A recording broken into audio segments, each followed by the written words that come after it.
Hello दोस्तों, आप सभी को इस चैनल पर धुआंधार स्वागत है। मैं 10th क्लास का बहुपद पोलिनोमियल वीडियो बनाना शुरू कर दिया हूं और इसमें मैंने ये बताया कि रैखिक बहुपद का ग्राफ किस तरह से होता है, फिर द्विघात बहुपद का ग्राफ किस तरह से होता है और आज मैं त्रिघात बहुपद का ग्राफ दिखाने वाला हूं कि वो किस तरह से होता है। ये जो है अभी थ्योरी चल रहा है, ये लास्ट है थ्योरी का बहुपद में थ्योरी का। अगर आप थ्योरी कंप्लीट कर लिए तो चैप्टर में किसी प्रकार का प्रॉब्लम नहीं होगा और ये ऑब्जेक्टिव के लिए तो 100% बेनिफिट होगा। चलिए हम इस आकृति को देखते हैं।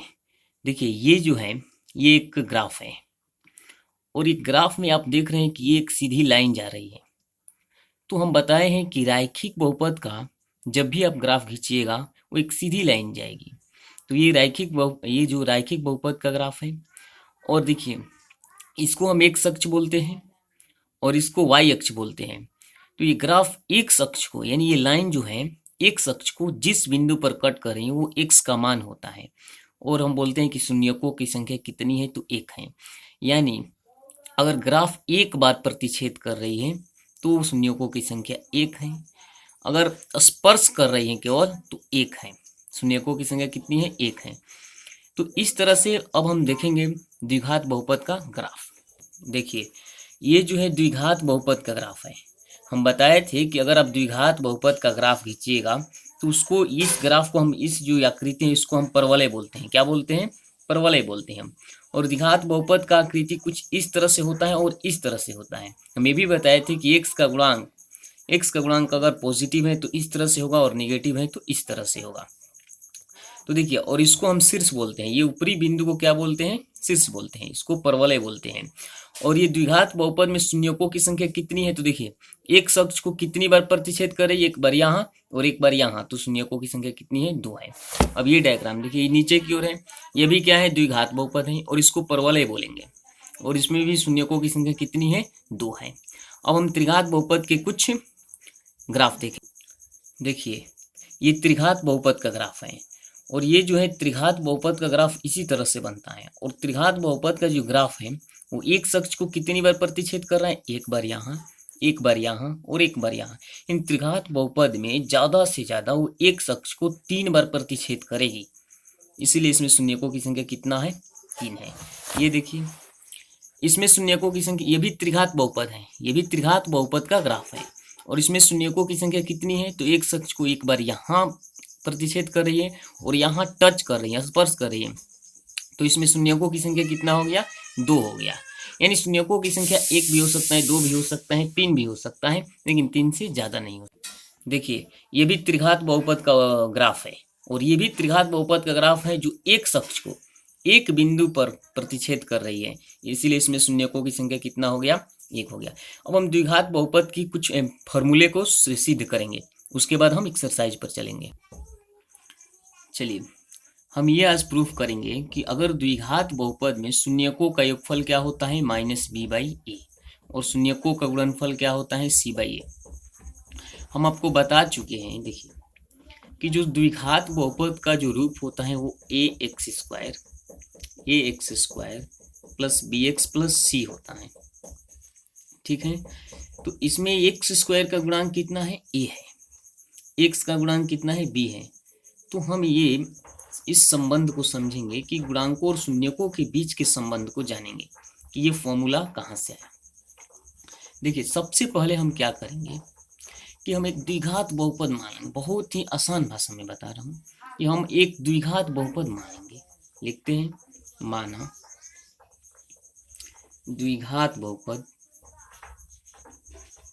एक हमें द्विघात बहुपद मान लेना है। द्विघात बहुपद fx बराबर मान लेते हैं कि वो ax² plus bx plus c। कोई दिक्कत? सबसे पहले आप क्या कीजिए कि एक द्विघात बहुपद मान लीजिए और आपको हम ये पिछले वीडियो में बता चुके हैं कि जो x का मान निकलता है वो क्या होता है? शून्यक होता है।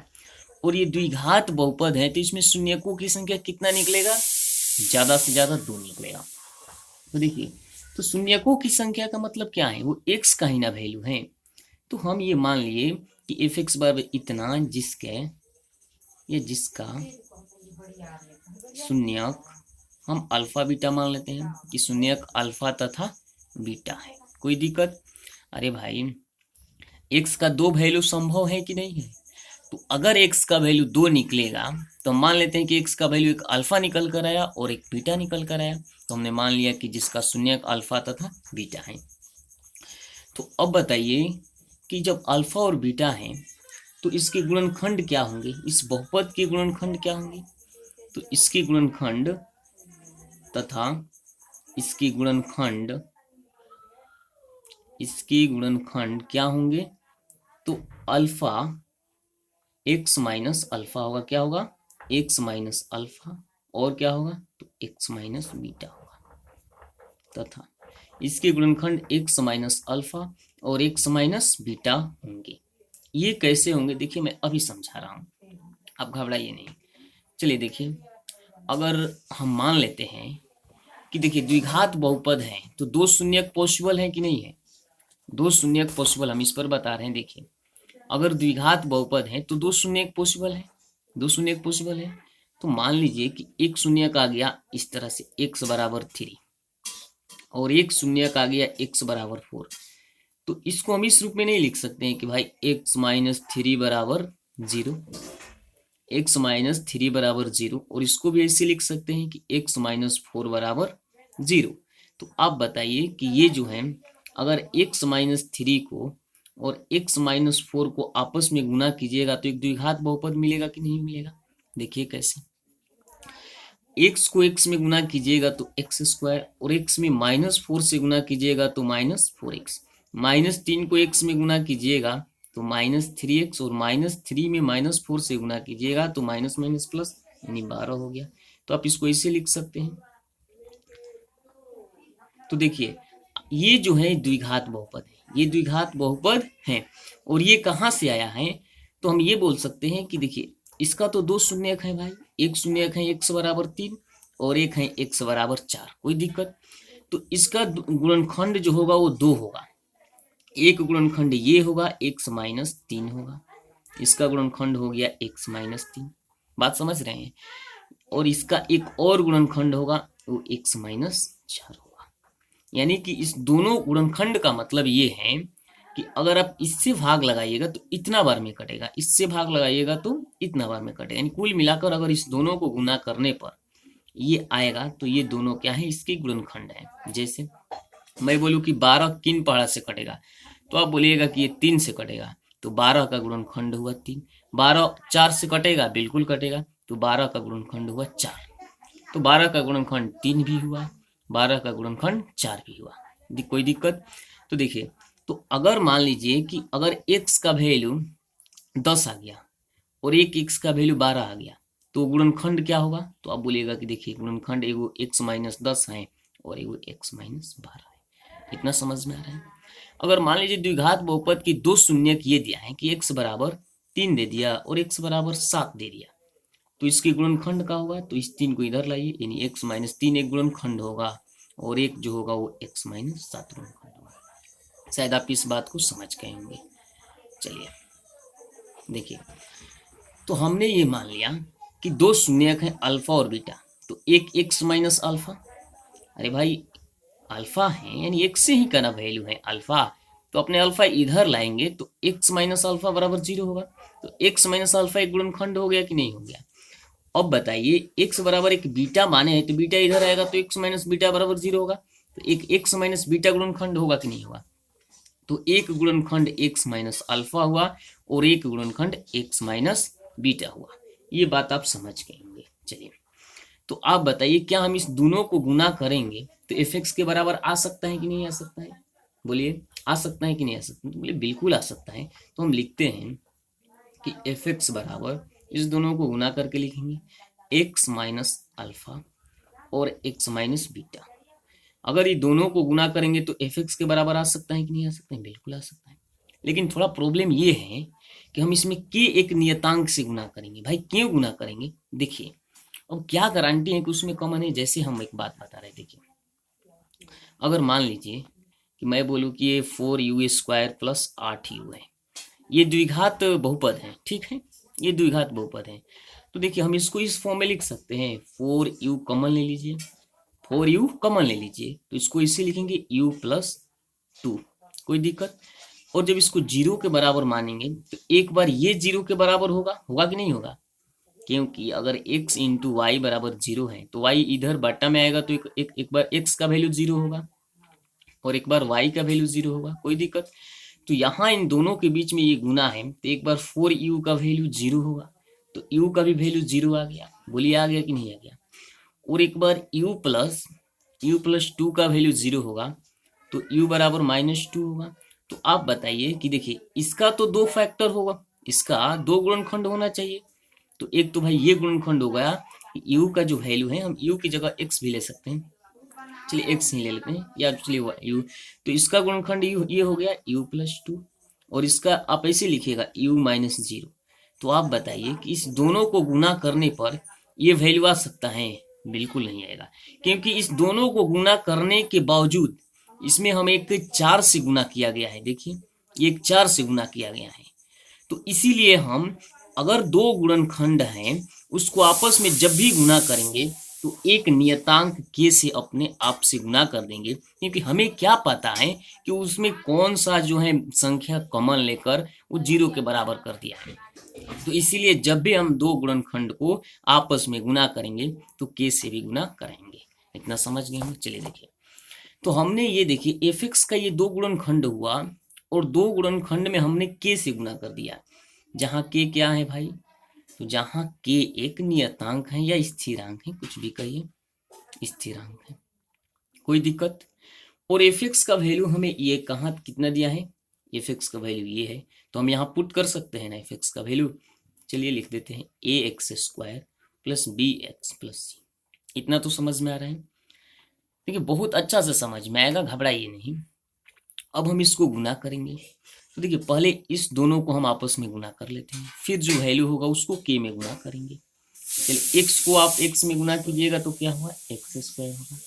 फिर x को माइनस बीटा में गुना कीजिएगा तो क्या होगा, तो बोलिए कि x में माइनस बीटा से गुना करेंगे तो माइनस x इंटू बीटा होगा। तो x से दोनों में गुना कर लिए, अब माइनस अल्फा से दोनों में गुना करेंगे। देखिए माइनस अल्फा को x से गुना करेंगे तो माइनस x इंटू अल्फा होगा, और माइनस अल्फा को माइनस बीटा से गुना करेंगे तो प्लस अल्फा इंटू बीटा होगा। और अभी तो k है ही, अब इसको k से गुना करेंगे, ध्यान से समझिएगा, ax² plus bx plus c k से गुना कर दीजिए, तो ये हो गया kx², ये हो गया kx इंटू बीटा, ये kx इंटू अल्फा, और ये हो गया alpha into beta, k alpha into beta. चलिए ax² plus bx plus c बराबर, अब देखिए ये kx², अब यहाँ देखिए यहाँ kx कॉमन है, यहाँ भी kx कॉमन है, बात समझ रहे हैं, यहाँ भी kx है और यहाँ भी kx है। तो हम ये देखिए kx को कॉमन ले सकते हैं, तो मान लीजिए कि हम यहाँ माइनस, अगर हम माइनस k कॉमन ले लिए तो यही बचा अल्फा प्लस बीटा। अरे भाई पहले बीटा लिखिए या पहले अल्फा लिखिए, कोई प्रॉब्लम नहीं, लेकिन अपनी सुविधा के अनुसार हमने अल्फा बीटा लिख दिया। अब यहाँ हम x भी कॉमन लिए हैं तो उस x को हम यहाँ रख सकते हैं, कोई दिक्कत। अगर इसको गुना करेंगे तो यही वैल्यू आएगा। अब ये बच गया plus k into alpha into beta, इतना तो आप समझ में आ गया होगा। अब हम दोनों पक्षों को क्या करेंगे, दोनों पक्षों को कि अब हम तुलना करेंगे, दोनों पक्षों को तुलना करने पर देखिए अब लिखते हैं दोनों पक्षों में x² को x² के गुणांक के साथ तुलना करेंगे। देखिए x² का गुणांक कितना है, k है, x² का गुणांक कितना है, a है, तो x² के जो गुणांक है वो इस x² के गुणांक के साथ हम तुलना करेंगे। फिर x का जो गुणांक है उस x के इस x के गुणांक के साथ तुलना करेंगे। देखिए x का गुणांक इतना है और इस x का गुणांक इतना है, तो इसके साथ तुलना करेंगे, तथा अचर पदों के गुणांकों की तुलना देखिए बहुत आसान है, समझते रहिए, एक बार देखिएगा तो कंप्लीट ही होना है। देखिए हम ये बोले कि भाई एक्स स्क्वायर का गुणांक कितना है, के है। इस एक्स की स्क्वायर का गुणांक कितना है, तो आप बोलिएगा कि ए है। तो इसको हम किसके साथ तुलना करेंगे, इसके साथ तुलना करेंगे। यानी हम ये जब तुलना करेंगे तो एक्स स्क्वायर और एक्स स्क्वायर कट जाएगा ना। तो ए का वैल्यू कितना आ गया, के आ गया। बोलिए कोई प्रॉब्लम, ए का वैल्यू कितना आ गया, के आ गया। अब एक्स का गुणांक कितना है, देखिए इतना एक्स का गुणांक है, समझ रहे हैं ना, इतना एक्स का गुणांक है। और इस एक्स का गुणांक कितना है, बी है। तो इसका मतलब बी बराबर माइनस के अल्फा प्लस बीटा। कोई दिक्कत। अच्छा एक बात बताइए, इस के का मान यहाँ कितना आया है, ए आया है। तो हम लिख सकते हैं कि बी बराबर माइनस ए अल्फा प्लस बीटा। कोई दिक्कत। अब माइनस ए इधर आएगा तो माइनस ए, ये गुना में है, यहाँ गुना में है, तो इधर आएगा तो बट्टा में होगा। तो हम ऐसे लिख सकते हैं कि बी बाई ए, और यहाँ माइनस लिखिए या यहाँ लिखिए, कोई फर्क पड़ने वाला नहीं है। तो अल्फा प्लस बीटा का मान आ गया माइनस बी बाई ए। तो इस तरह से अल्फा प्लस बीटा जो है minus b by a proof. इस तरह से अल्फा प्लस बीटा, यानी ये अल्फा और बीटा क्या है, शून्यक है। तो शून्यकों का योगफल आ गया माइनस बी बाई ए। हम इसको और अच्छे से उसको ऐसे भी लिख सकते हैं। देखिए माइनस बी है तो यहाँ माइनस देंगे, माइनस है तो माइनस। ये बी क्या है, तो आप बोलिएगा कि देखिए ये जो बी है ना, देखिए ये बी क्या है, देखिए यहाँ पर ये बी एक्स का गुणांक है। बी क्या है, एक्स का गुणांक है। तो इसको हम ऐसे भी लिख सकते हैं, देखिए बराबर माइनस देंगे। बी क्या है, एक्स का गुणांक, तो लिखेंगे एक्स का गुणांक बट्टा में ए क्या है, तो आप बोलिएगा ए जो है, देखिए ए क्या है, एक्स स्क्वायर का गुणांक है। हम लिखेंगे एक्स स्क्वायर का गुणांक। तो ये बात आप समझ में आ गया होगा। अब चलिए अचर पद को इसके साथ तुलना करेंगे। देखिए अब ये जो है के इंटू अल्फा इंटू एक्स, इसी के साथ कंपेयर करेंगे। तो ये हम लिख सकते हैं कि सी बराबर के इंटू अल्फा इंटू बीटा। तो हमने के का वैल्यू क्या प्राप्त किया है, ए प्राप्त किया है। तो हम इसको ऐसे लिख सकते हैं सी बराबर ए इंटू अल्फा इंटू बीटा। ए इधर आएगा तो सी बाई ए हो गया, तो अल्फा इंटू बीटा, यानी अल्फा इंटू बीटा का वैल्यू आ गया सी बाई ए। तो हम बोलेंगे कि ये अल्फा और बीटा क्या है, शून्यक है। तो शून्यकों का गुणनफल हो गया, शून्यकों का गुणनफल क्या हो गया, सी बाई ए, सी बाई ए। और इसको हम ऐसे भी ये सी क्या है, तो आप बोलेगा कि ये जो है सी अचर पद है या नियतांक पद है। तो सी लिखेंगे अचर पद, समझ रहे हैं ना। और ये क्या है, तो एक्स स्क्वायर का गुणांक है, लिखेंगे एक्स स्क्वायर का गुणांक। तो बस ये बात तो आपको समझ में आ गया होगा। अब हम चलते हैं एक्सरसाइज पर। तो अगले वीडियो जो होगा वो एक्सरसाइज से सोल्यूशन होगा, और वो भी इसी तरह से समझ में आएगा। और मुझे पूरा उम्मीद है कि ये बात आप समझ गए होंगे। तो धन्यवाद।